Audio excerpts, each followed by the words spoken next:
Dan Inosanto, and he's here today. It's such a great honor to have Dan on the show. I look at him as a good friend and a person that carries like a shaman in the jungle that carries the wisdom of the medicine. Dan carries the wisdom of the martial arts.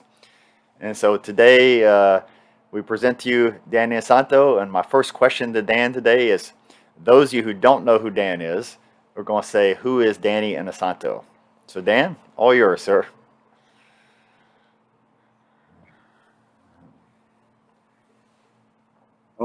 Oh, do you want me to speak, Doc? Right. Well, Right. in short, I'm basically trained as a school teacher.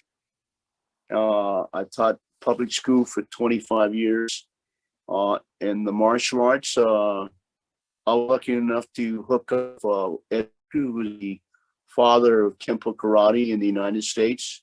I was lucky to hook up with Henry Slomansky. He was also uh, the one of the first of Elvis Presley. And so I was able to study with under Henry Szymanski when I was in Ed Parker. Uh, then I was very fortunate to meet a young man, and he was a very young man when I met him. I believe he was 21, and that was Bruce Lee. And then I was fortunate to meet a lot of different Filipino martial artists, so numerous to name. I don't think I would have time to name them all, but I had to study with people like Ben Lagusa, Johnny Lacosta, and people of that sort. So in some circles, I'm known for the FMA or the Filipino martial arts. In some circles, I'm more known for my association with Bruce Lee, and in other circles, I'm known for Ed Parker, who was the founder of Kempo Karate in the United States. And then I was lucky to train with Henry Szymanski. Henry Szymanski was this person in Japan that defeated 119 opponents in a karate match, and I was able to train with him. He was the first sergeant of the 101st Airborne Division when I first met him. If you're a parachute jump school, and he was the main sergeant of jump school. And then when I finished jump school, I continued my relationship and his instructors at Fort Campbell, Kentucky. So in short, that's a short resume on my history. Mhm. So what I don't prompted know if you the I first? froze or Yeah, no, you're okay. What prompted you first to get involved in the martial arts?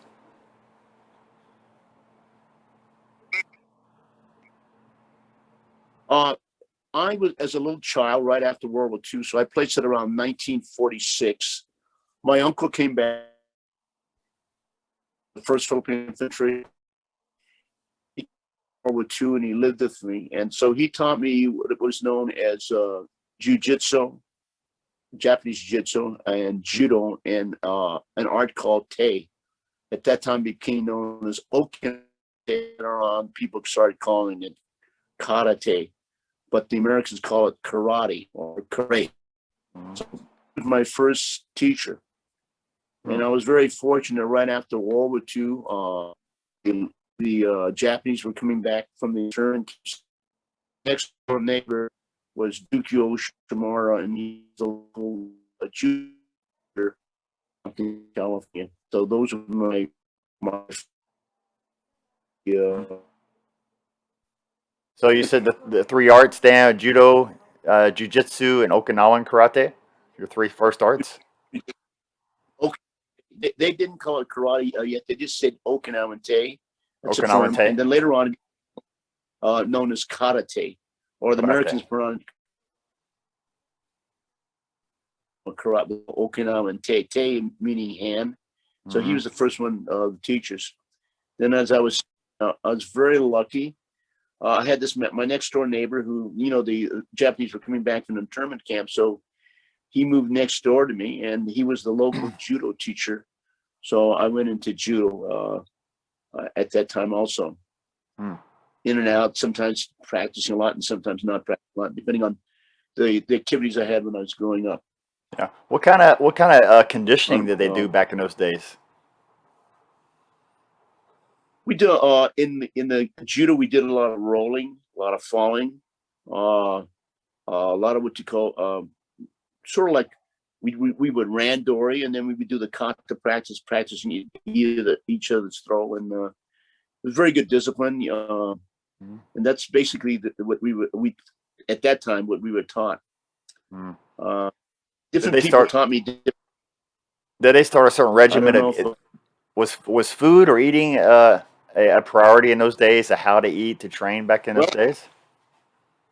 the food wasn't the didn't get into food, but we went into a lot of cleanliness, like we were inspection at the start of the class of the dojo, clean fingernails, Mm, made sure that you wash your gi. Very difficult in those times because gi brownies look at where the collar was, and he was very strict on the way our gis had to be immaculately clean. So we, after every training method, we would definitely wash our gi. It's because he mm. was into that health part, the inspection of the fingernails, toenails, and every day we'd after class you have shoji, you clean the mats. Ah, It's just part of the regulation. Very mm. strict Japanese system that I grew up with. You know, Was it taught? Was the terminology taught to you, the Japanese terminology during that time? yes, they would put it on the board, and you would have their shoulders. So Sionagi, Mm, Taitoshi, okay. Ogoshi, Mm, Yukigoshi.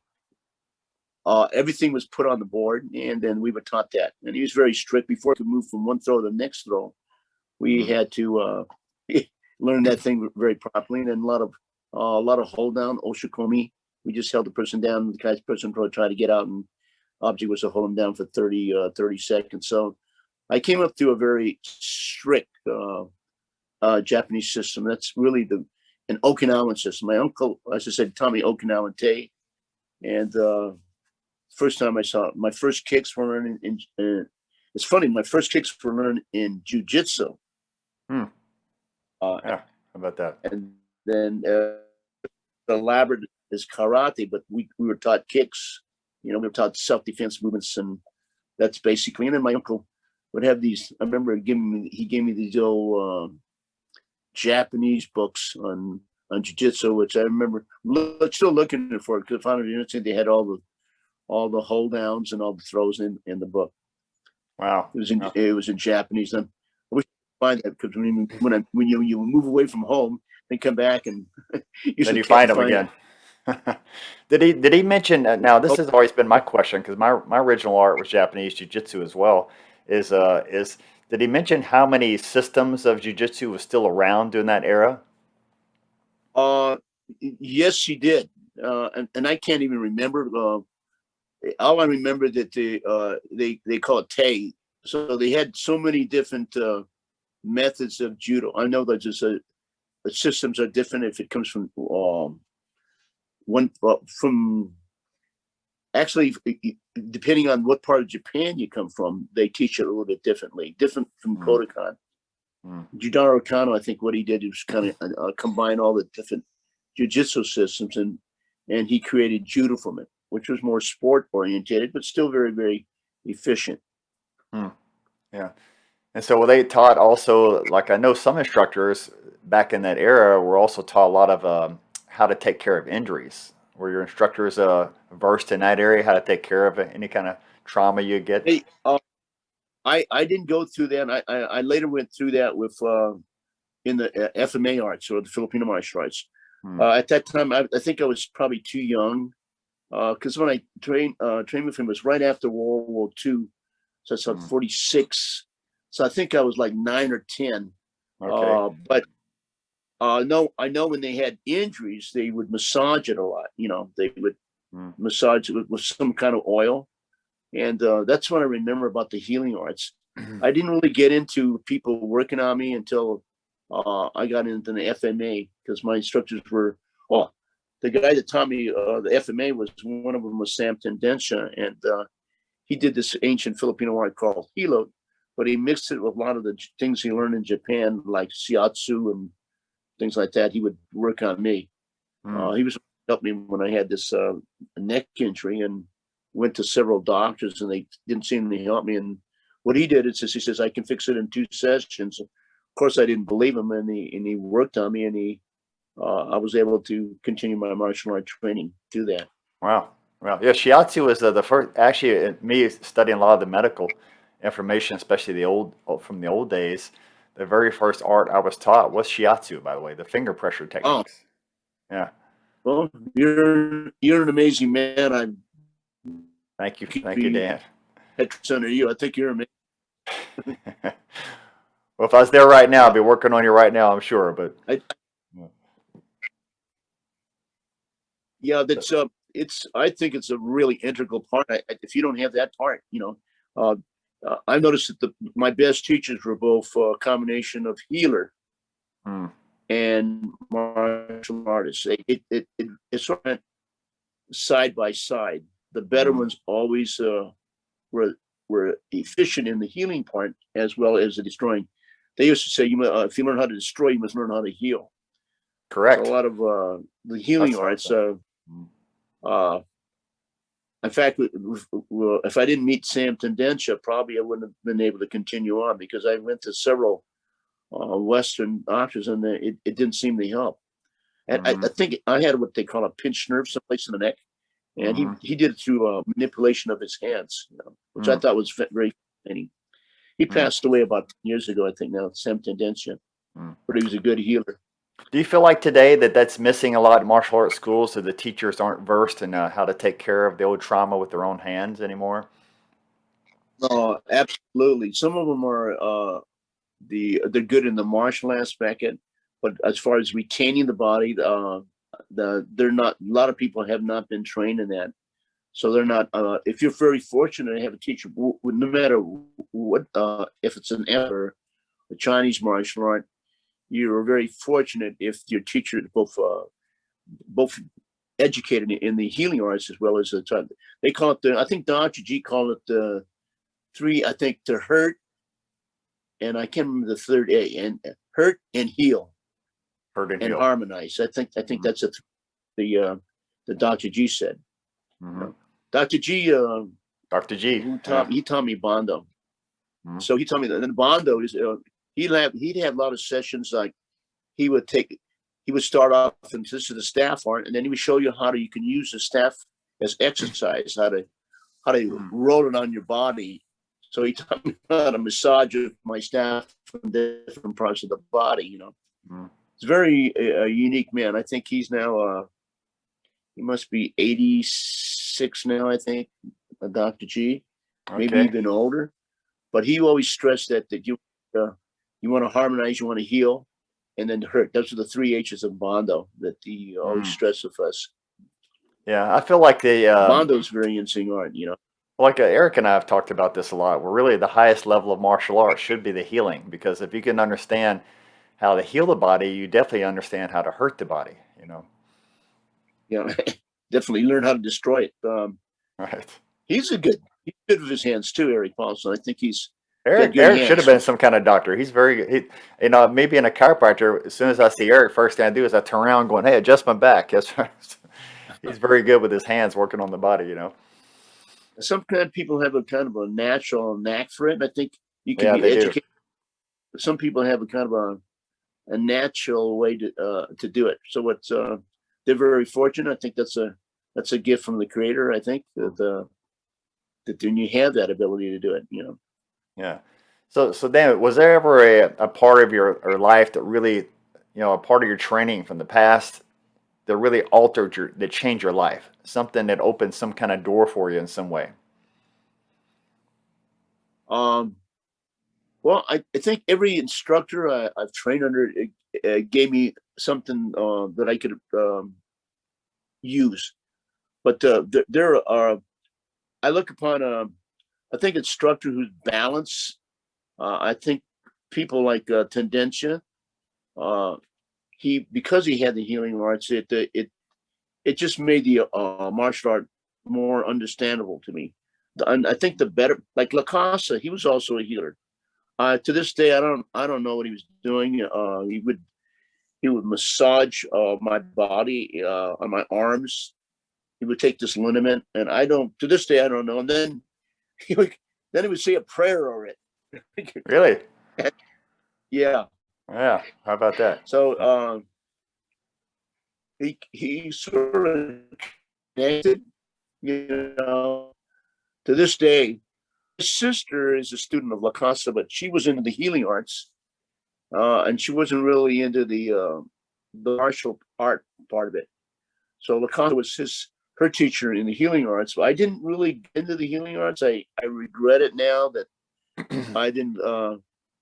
He always kept, you know, in the stick, the dagger, the knife, and the empty hand. So I kind of regret that I didn't have the interest, which now I do.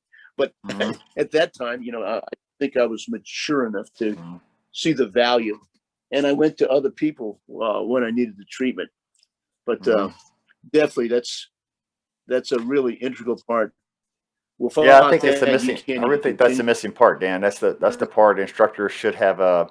Even just the shiatsu training, just the finger pressure. People learning how to do pressure point therapy. Teach it back to their students, and keep your students, you know, healthier in the dojo, in the school. You know. Yeah, absolutely. I think it's part of the education that I think they lack, and I think you can even start at the fundamental level of a white belt, you know, or if you want to call it a white belt a level. Or I think it's important that they should have We know we go to take care of seminars. I mean, So some of my first seminars that we used to go to. yeah, that I think that's Go ahead,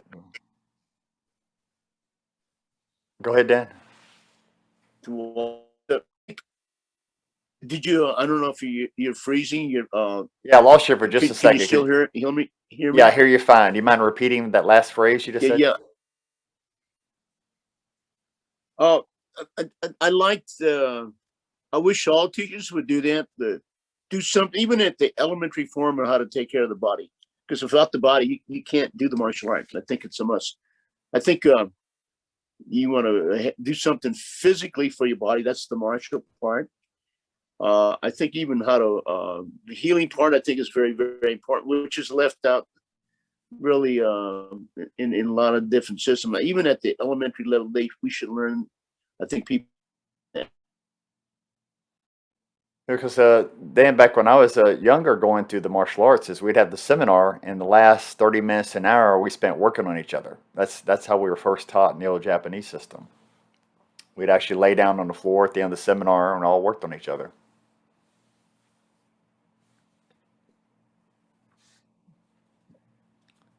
There we go. You hear me, Dan? Did you hear what I just I said, don't know if Dan? your face is. I got you back. I got you. Um, Did you hear what I just said about the seminars, Did you Dan? hear what I'm saying? I can't. Yes, sir. Yes, sir. I do. I hear you. Yeah, it's. I would. I think it's a good thing that if you can join the two together, I think it makes it really good. I think like Eric does something. I thought he puts the meditation in before the Right. training. I think that's good. I think that's a must. I think that they all work together. You know, Hmm. it's. I like almost any physical activity. You want to do it physically, emotionally, mentally, and fourth one, I think you got to have it spiritually too. I think that's all four work together. Well, a lot of people, I think, don't always think, or let's say they don't understand why they actually came to a martial arts school, but they're actually coming to heal themselves on some level. Would you agree with that? Absolutely, yeah. I think it's a very healing thing, and martial art is prevention too, and that's a form of healing, prevention of bodily harm. But on the other note, I think it's mentally it teaches you so much because you're going to get hurt in Hmm. martial art. There's it could be as simple as a cut, or it could be a sprained ankle. And if you don't know that aspect of it, you know that I think you're at a disadvantage. You want I'm going to use the word longevity.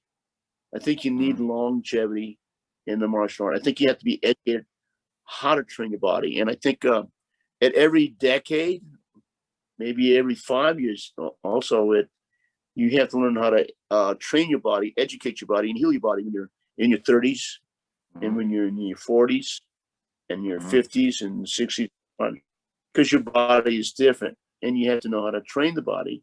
If you're Mhm. training the body, you have to know how to care for your body and heal your body. And I think that part of the martial art training should be integrated into all the martial arts systems. Well, Dan, You have longevity. you definitely speak the truth here because you, where you are still on the mats training yourself all day, right? Not just teaching. Yes, sir. I try to train through all the day. So even if it's just very little, I learned Mhm. that I had a very good Russian coach. His name was Pavel, Pael, and he brought the Russian kettlebells into the Mm. United States as a The way of training. kettlebells, yeah. And I love the way he trained me. So when he trained me, I was already 70 years old. So a lot of the stuff he taught me, I felt was very restorative. How he taught me the Mm. he's most people give give him the Russian method and the kettlebell method into the United States. And I thought what he taught, like the kettlebells, things like that, I think were really good. And through Yeah. him, I get to meet people who practice the Indian club. So I think it has a healing effect when you practice the healing clubs. Yeah. So So Dan, so instructors, uh, like for instructors watching this today, like not just the students, but teachers are watching what you say. I see some teachers, they get just in their 40s and 50s, and when they don't take care of their injuries, the injuries add up, and they end up being what we call the sideline sensei, where they no longer get on the mats because their body is in so much pain. Um, what would you tell these guys today who are watching this video who feel like they can no longer train as a teacher? What motivation would you give these guys to fix I think themselves? you have to learn how to train, but you have to learn how to train when you get into your 40s, Mhm. and you have to learn how to train when you get in your 50s, and you have to learn how to adjust your training method when you get in your 60s. And when you get into the 70s, you have to learn how to train your method. I started kettlebells at the age of 70, and I don't have the training regime that I had when I was 70, but I do it from time to time. You Mhm. don't have to do it every day, or if you train at least 1 to 3 times a week, I think you can maintain a lot of your be able to kick as hard, or maybe even the flexibility, but at least your body moves. So in my opinion, you have to learn how you train when you're 70. And when I got in the 80s, I had to learn how to adjust my training. I Mhm. think when you stop training, that's actually when the body goes down. So I found out you have to learn how to educate yourself to how to train yourself when you're 70, and Mhm. as you get into the 80, depending on how many years you're given here on earth by your creator. Actually, I'm kind Uh, of going through that right uh, now. I'm almost 60 now, Dan, and so last night I was teaching. I realized there's something that I can't do as well as when I was in my 20s. So, like, I think I have to adjust my teaching or my training for myself. So, can you give us an example when you say an adjustment yeah, to your age? What example would you give that what change that you had to make to adjust things? uh, you have to learn how to pace yourself, and then you have to learn to work out the intensity of it. You can start. I remember I started Brazilian Jiu Jitsu at age 59, and everybody was telling me, no, no, no, you don't want to do that. You don't want to do Brazilian Jiu Jitsu. But then I had some of I consider them great teachers. I had the Machados. I had Mm. Higan Machado and Carlos Machado first teach me. Carlos moved to Texas. And also he had brothers named John Machado, who was young. He was also my teacher. He moved to Texas. So two of the Machados moved to Texas, but Higgins stayed there, and Roger Machado stayed here, and Jean Jacques stayed here. So they were great teachers because they know how to train people at every age. Uh, Mm.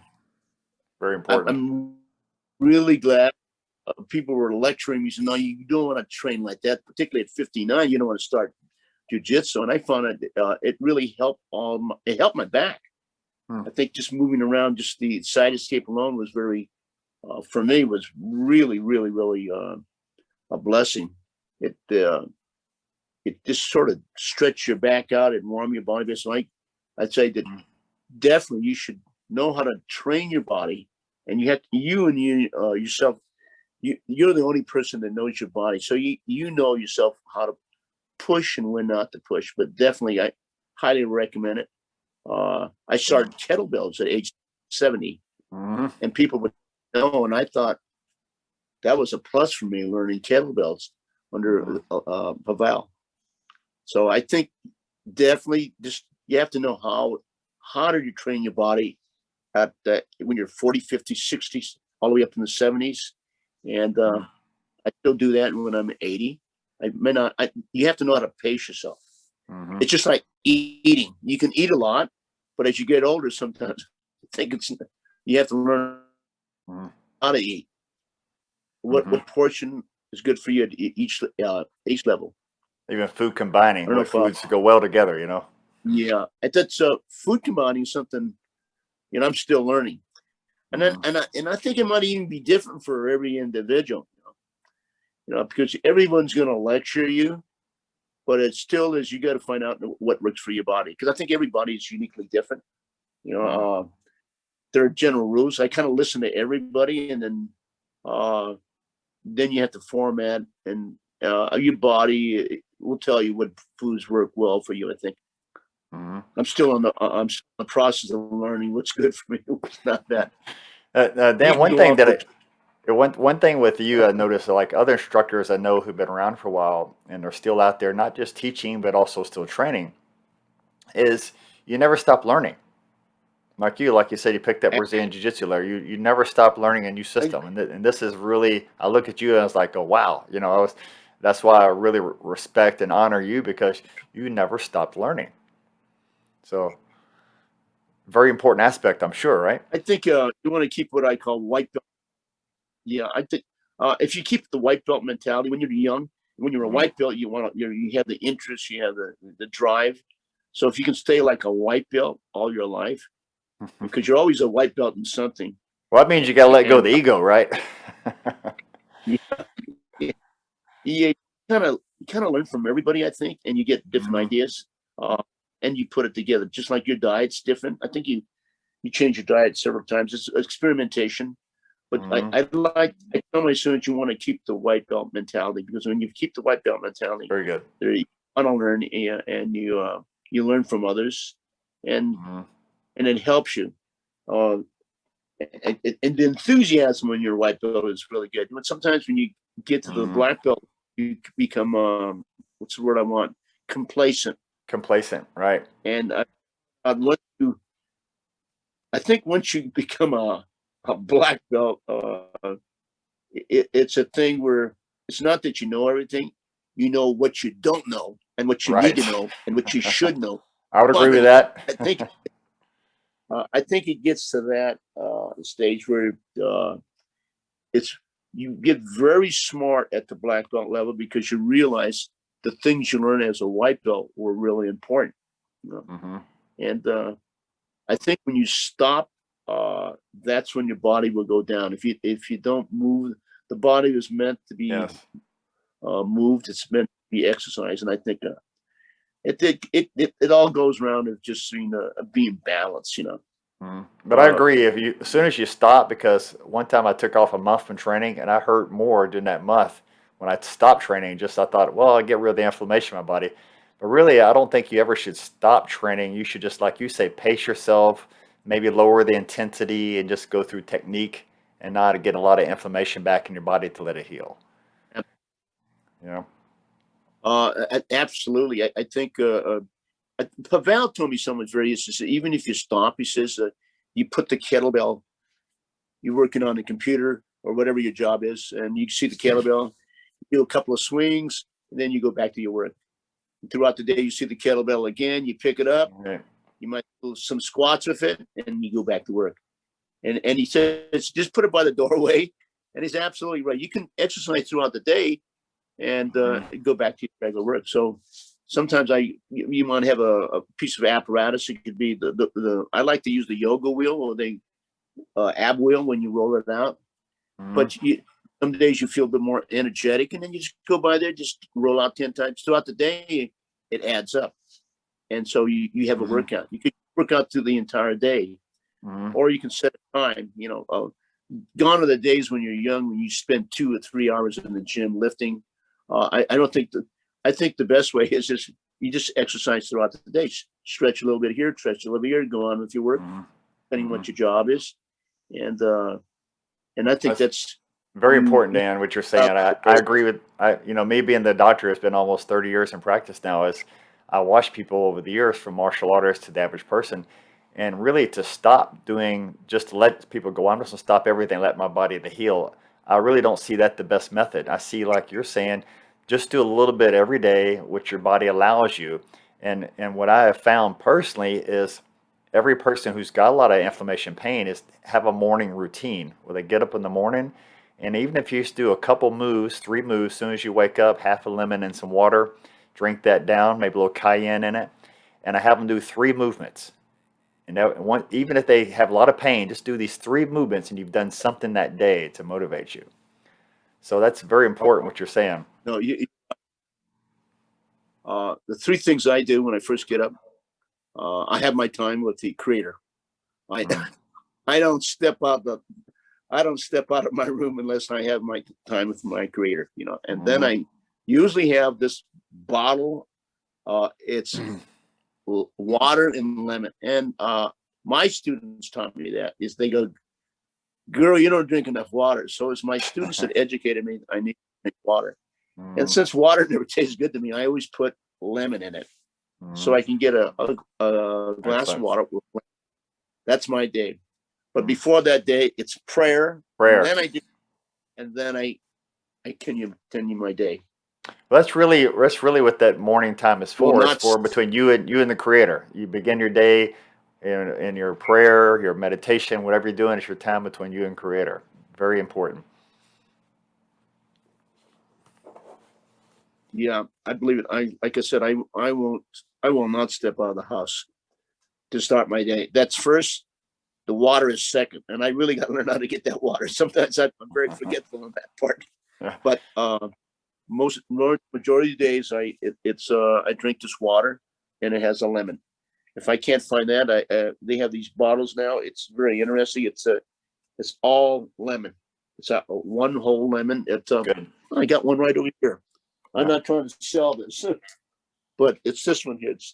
It's lemon perfect, and it's hydrated lemon water. Mm. No sugar, 5 calorie, and it's just one lemon. There you go. That's But good. before That alkalize you. it's prayer. Mm. Yeah, it's prayer than this. That's my day. And then I try to remember what Paolo said. We want to exercise throughout the day. When you teach, you're demonstrating a little bit, so that's a workout. And then maybe you want to demonstrate a little bit longer. That's a workout, and then you have your own personal workout. Teaching Mm-hmm. for me is because when you teach others, you kind of teach yourself. I think it's Socrates said that it's just the highest form of learning is teaching, because when you Yeah. teach others, you're really teaching yourself. And I found that out with my children's class. Sometimes when I teach, and this person as a child, they could be, these are 5 to 12 or 5 to 13 in my children's class. When they learn something, I have sometimes a child teaches them, they seem to learn faster, and because they can talk in their terms. And so learning and teaching, I think when you teach, you're going to learn at least the mental part.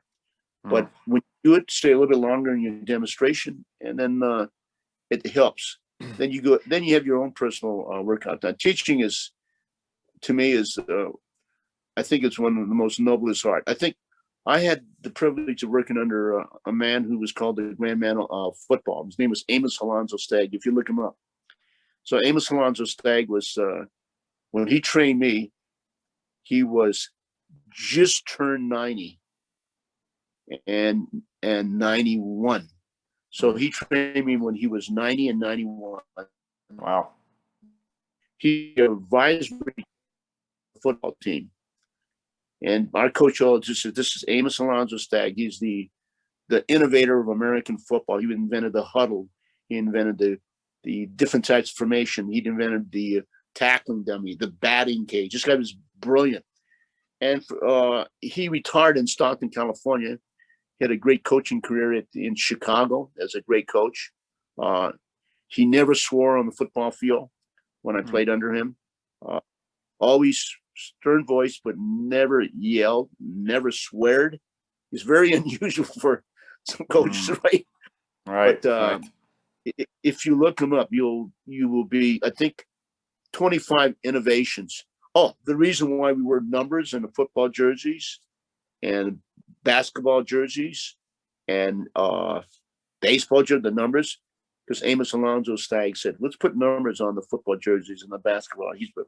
He's also the co-founder of the basketball. He co-founded the art with Nye Smith. Nye Smith invented basketball, and Nye Smith was a student of Amos Alonzo Stagg. So I was very lucky being in high school as a junior and senior that this man retired in Stockton, California. If you look him up, he's called the Grand Man of Football, Amos Alonzo Stagg. The Grand Man of Football. Okay. Yeah. If you look him up, it's STAG, you will see that there are 25. The huddle in American football was invented by him. Wow. Tackling dummy invented by him. And the hip pad was invented by him. You know, I was just at the right time, people said, in the right place, because I was a young 16-year-old kid on a football team.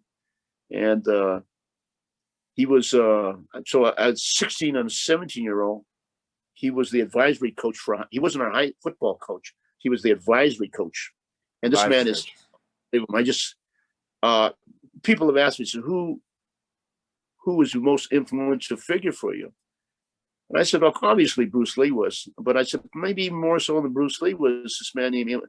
And they thought he was a martial artist. Is it, well, Amos Alonzo Stagg a karate man or was he a judo man? I said, no, he was a football coach. And people don't know who he is now because it's another generation. Where was this at, Dan? Where was this? This is Stockton, California. Stockton, California. And back in California, he retired in Stockton, California, which is by many people Hicktown in California. But Stockton, California is the home of the University Pacific, the College Pacific. And this man was our advisory coach for our high school team. This guy was famous. He didn't have to do this. He did it as a favor to our football coach, my high school football coach. And this guy was unbelievable. I never realized how impressive he was until I got out of. I was already in the teaching field. I said, I wonder why. Then I started studying on it. I said, oh my gosh, no wonder, because he was just unbelievable human being. If you to read about it, there's a book on him, but if you look him online, you'll see he's an innovator of 25 different things. And that's the one that flabbergasted me, that the reason why we wear numbers on a football jersey and basketball jersey and baseball is because of Amos Alonzo Stagg. Let's give him numbers. So he's unbelievable. Newt Rockney, who was a football coach in Notre Dame, said everything in football can be pointed back to Stagg because there's 25 innovations: the quick kick, the man in motion, the unbalanced line in football. Anytime you see a football game, people say, well, that's one of the innovations of Stagg. Spread formation. He was just a genius, not only in three sports, actually: baseball, basketball, football, actually four sports. And could have went professionally, but he didn't believe in professional sports. He was a good baseball pitcher. And just marvelous man. And the timing was just right. I was at the right place in the right time. In the high school, that was, it could have been any high school in the United States, but he retired right next to the University Pacific, the College of Pacific. And that's where our high school team was used. Our high school was close to the College of Pacific. And he would be the advisory coach for our high school team. Wow.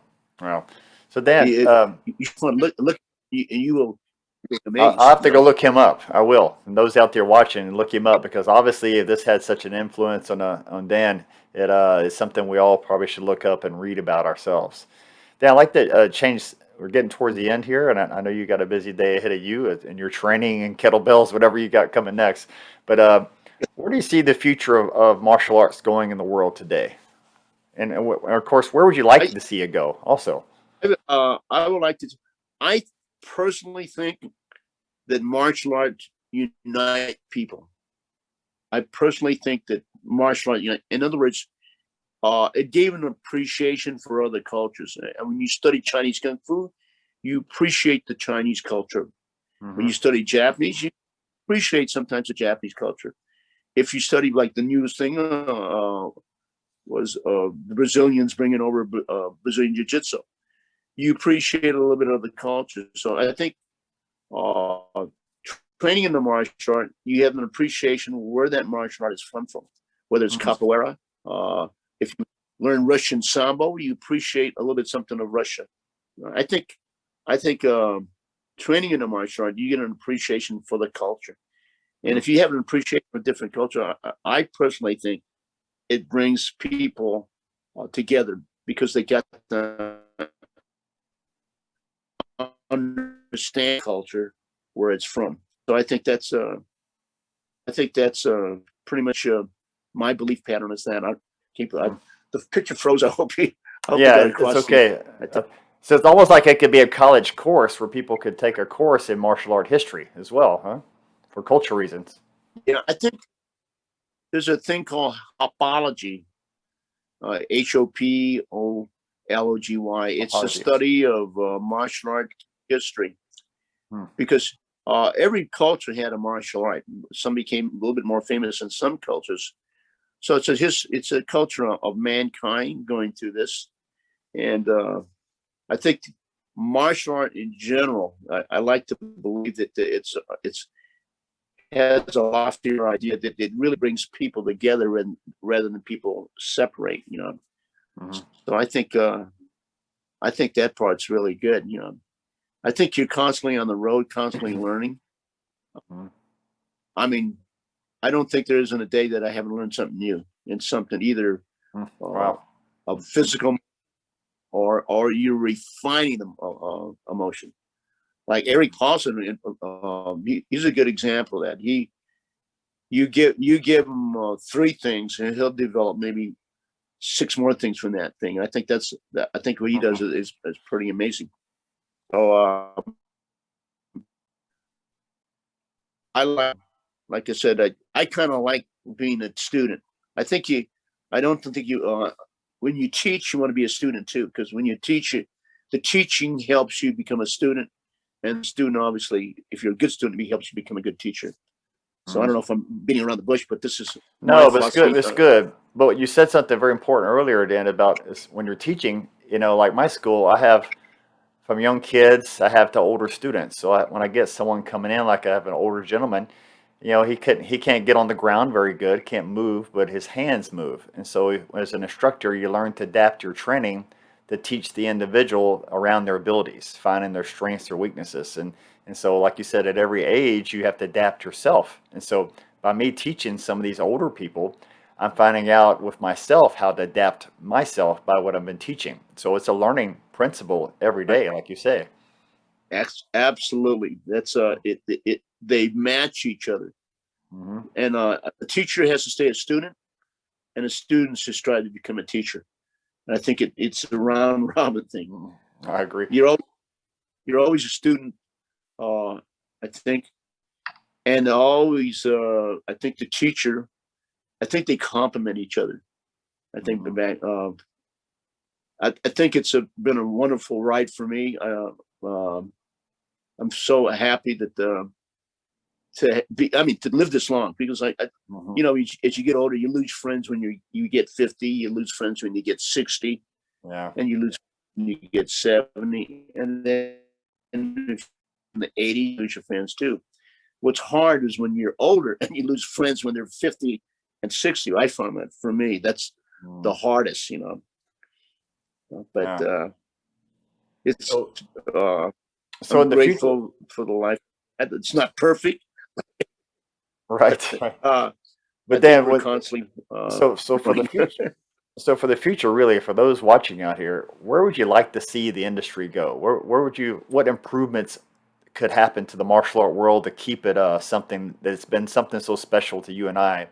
How do we keep what like when you see it going to the future, where would you like it to go to keep it really good for people, like you're saying, something that brings people together, they learn, they adapt, you know? That's the key, bringing people together. I Mm, think martial art brings people together. My friends are from different states, and it brings people together. I mean, they help me grow, and hopefully I help them grow. So that's I think the key thing. okay, okay. Dan, any last words of wisdom for everyone I'm watching out here today? Well, the wisdom is constantly grow, stay close to the creator, because that's where everything starts from. I Right. think we're put on earth to learn. I think it's a school. I definitely think being on earth and the life we were given, it's a school, and we're constantly in learning all the time. You know, it's and this world is tough. It's Yes, not it is. easy. They're frustrating. So Yeah. martial art is the same way. You go through frustrating moments, and I think it's I think life is a school. We're going through, how to live it, and Hmm. everybody's life is not perfect. We have our times where we have a low ebb and we have a high ebb, and I think it's important that we constantly grow, and then we help each other grow. I think my students help me grow, because when they're enthusiastic, I'm enthusiastic.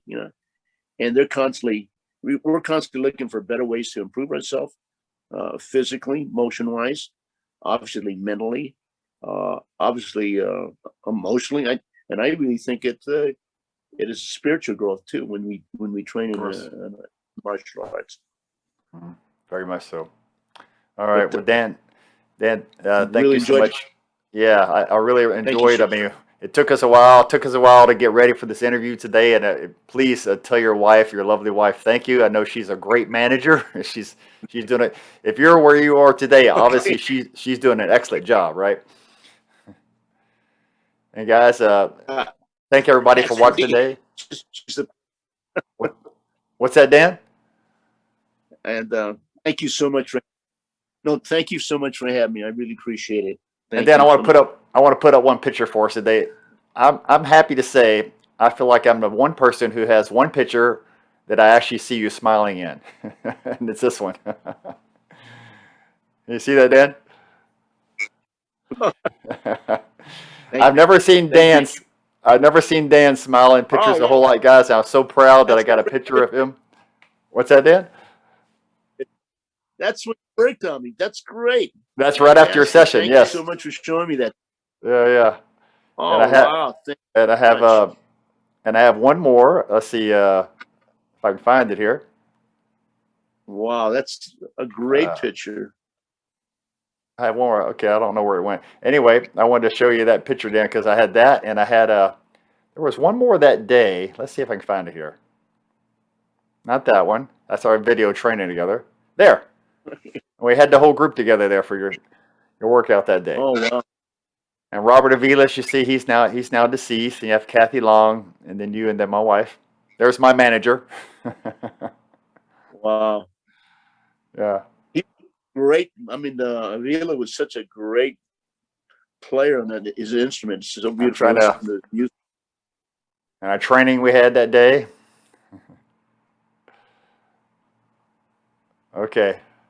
All right, Dan. Well, look, thank you so much again. I really appreciate everything. Like you said, it's great knowledge and wisdom, Dan. And I hope that this touches a lot of people out there in the world today.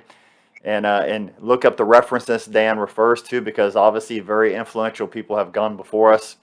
And in the martial art industry, please take heed to this man's message. Get into healing your body. I'm very much behind that myself, because if it was not for me taking care of my body, I would no longer be on the mats from all my traumas. So Dan, thank you again, and I can't wait to see you again. Okay, Dan? Thank you very much. Thank you. All right, Bye. Dan.